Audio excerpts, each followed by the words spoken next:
installing some light blockers in our master bedroom where we have Levolor Accordia blackout cellular shades in the color Snow.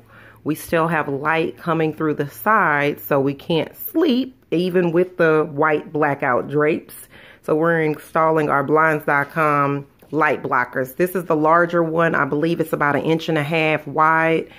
The vendor states for maximum blockage, you want to install the wider part in front of the shade, but I prefer it in the back of the shade because I don't want it to be visible. If you see, we ordered it in 60 inches in height so that we can trim it.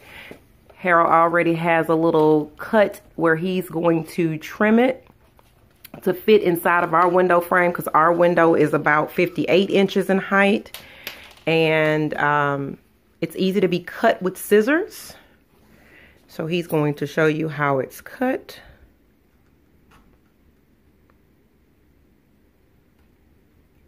It's plastic, by the way. It comes with a adhesive tape strip down the side. You can use the adhesive tape to stick it to the side of the window frame. You may also use screws to install it in the window frame as well.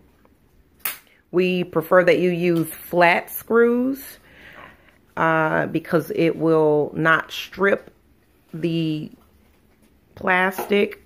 You would want to add a little hole before screwing the screw into it because it will split if you just go straight at it with the screw and the drill. This can be trimmed down to whatever height you like it to be. We recommend ordering it a little bit larger than the window or taller than the window so that you can trim it.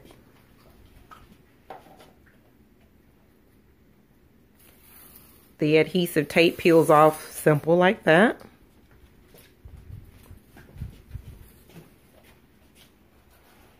Lighting, there we go.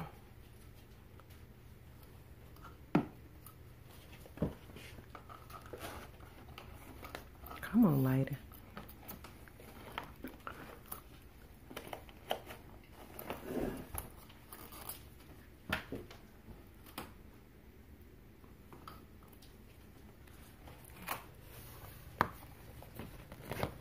Inside of the window frame like that.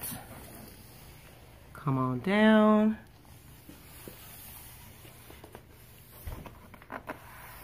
And as you can see, our shade is going to slide right down in front of it.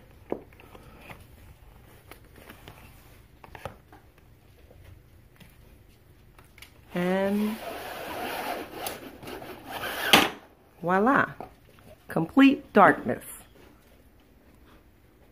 It's that simple. 5 minutes, 3 minutes really. Thanks for watching.